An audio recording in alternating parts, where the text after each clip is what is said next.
Why don't the left care about Jeffrey Epstein? As we await the release of the Epstein files, as promised by President Trump and yesterday by Attorney General Pam Bondi. I think tomorrow, Jesse, breaking news right now, you're going to see some Epstein information being released. One can't but notice the total deafening silence from one half of America. CNN? MSNBC? What about NPR News? How strange. On the surface, the Jeffrey Epstein story has all the makings of a left-wing banner issue, a progressive touchstone, a feminist focal point. Countless vulnerable girls sexually exploited and trafficked by privileged, white, powerful men. Where are the Me Too insurrections? A firestorm in Washington, protesters descending on Capitol Hill. Ghislaine Maxwell, a woman, was convicted on 5 federal charges related to her role in Jeffrey Epstein's sex trafficking operations, and yet the case didn't name other high-profile clients or co-conspirators beyond Epstein, presumably mostly men. So one woman was convicted, but the male perpetrators... No more secrets, no more lies! Not only that, Donald Trump, who the left constantly tell us is la, has his own ties to the story. An invitation into Donald Trump's world. The get-together more than a decade before Epstein pleaded guilty to prostitution charges in Florida. How curious. Last night, Attorney General Pam Bondi announced on Fox News that the Epstein client list will be released today. Hopefully. Said last week that you have the Epstein files on your desk. When can we see them, and what's taking so long to release them? I do. Jesse, there are well over, this will make you sick, 200 victims. 200. So we have, well over 250 actually. So we have to make sure that their identity is protected and their personal information. But other than that, I think tomorrow, the personal information of victims. Other than that, I think tomorrow, Jesse, breaking news right now, you're going to see some Epstein information being released. I, for one, am not so convinced. Will it be released today? Perhaps as you're watching this, it's already been released. But when I hear someone in politics say, hopefully... Hopefully tomorrow. I take that to mean not a chance. But I could be wrong. And this doesn't change the fact that the mainstream media are oddly quiet right now. Kash Patel, newly appointed director of the FBI, said it would come out day one. The Epstein Black Book, like on day one. On day one, roll out the Black Book. Well, day one was a week ago. Now, this isn't to say they won't be released. Trump himself promised so on his campaign trail. But as Bondi said, they are currently redacting the names and information of the victims to protect them. So we have to make sure that their identity is protected. Well, whilst they are protecting the victims, one FBI whistleblower has claimed that the FBI are rushing to protect the perpetrators. FBI allegedly deleting Jeffrey Epstein records, according to an alleged FBI whistleblower. This whistleblower went on Benny Johnson's show to reveal this. Take a look. People inside the FBI have been working night and day to destroy files on these servers. And I was told that once these files are destroyed, the way they are set up, that even Elon Musk could not restore them. So that's happening right now, as we speak. That's happening with Kash Patel being the director. It was happening before he got there.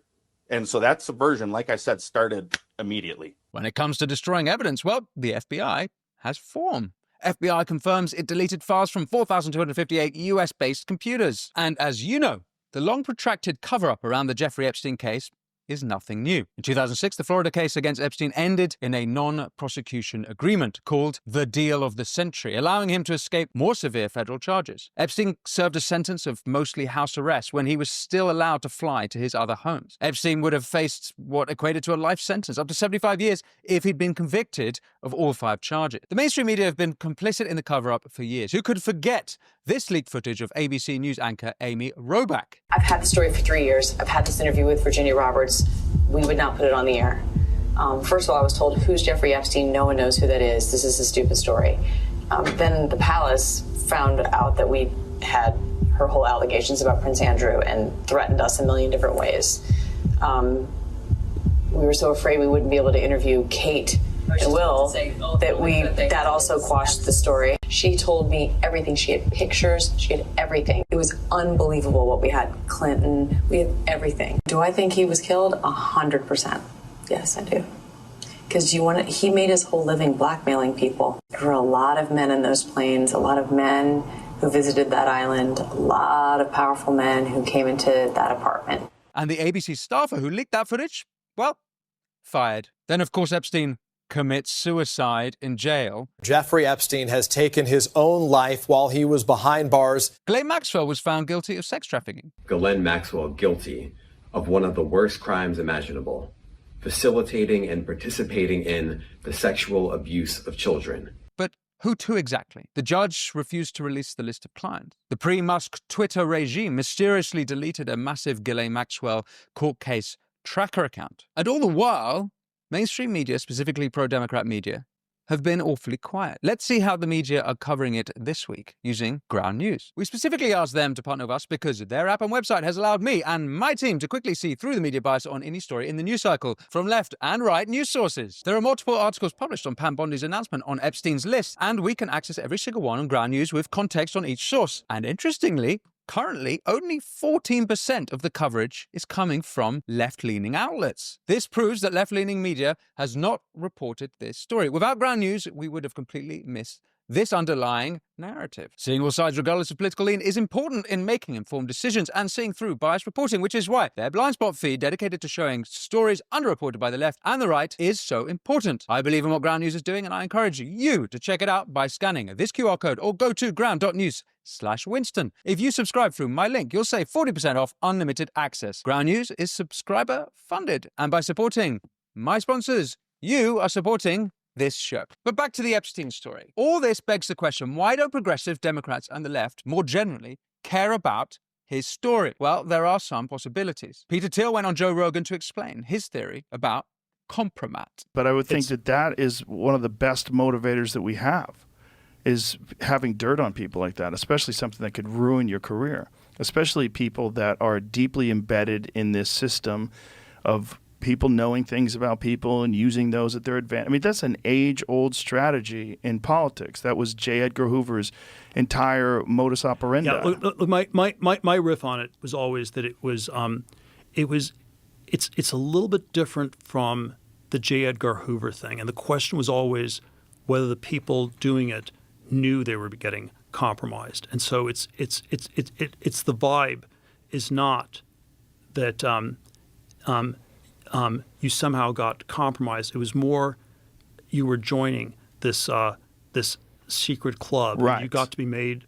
You're a made man in the mafia, and you get to do crazy things. No.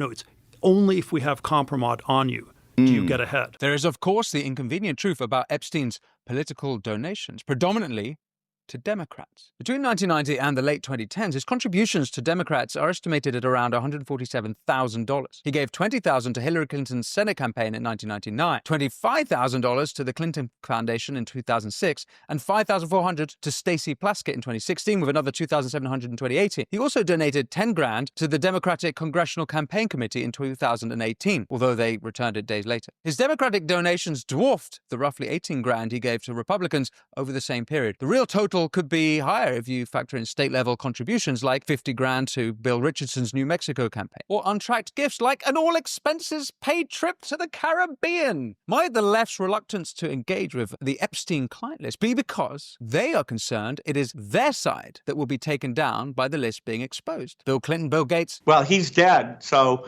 And those most rumored to be on the list are all prominent leaders of their tribe.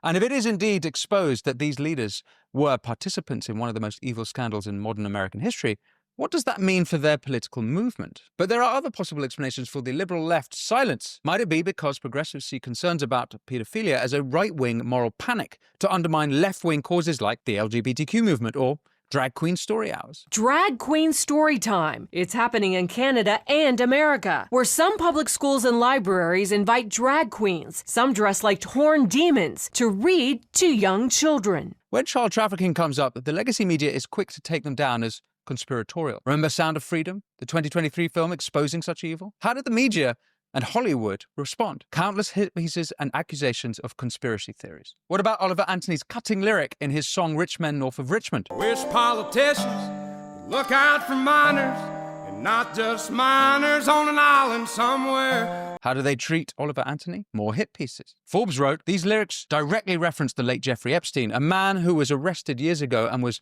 purportedly linked to the sex trafficking of minors. Purportedly linked. Take in mind, this was published after Ghislaine's conviction for sex trafficking minors and after Epstein's 2006 convictions. But oh yeah, purportedly. But perhaps the worst reason of all, the worst reason why progressives hate talking about Jeffrey Epstein, is that the Jeffrey Epstein story has been coded as a right-wing talking point.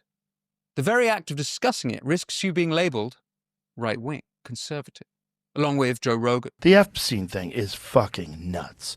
Along with Alex Jones. One of the things you've been talking about on your show is your allegation that government officials are aiding in pedophilia, child trafficking, and the grooming of children, right? You mean like what Jeffrey Epstein did with the Clintons?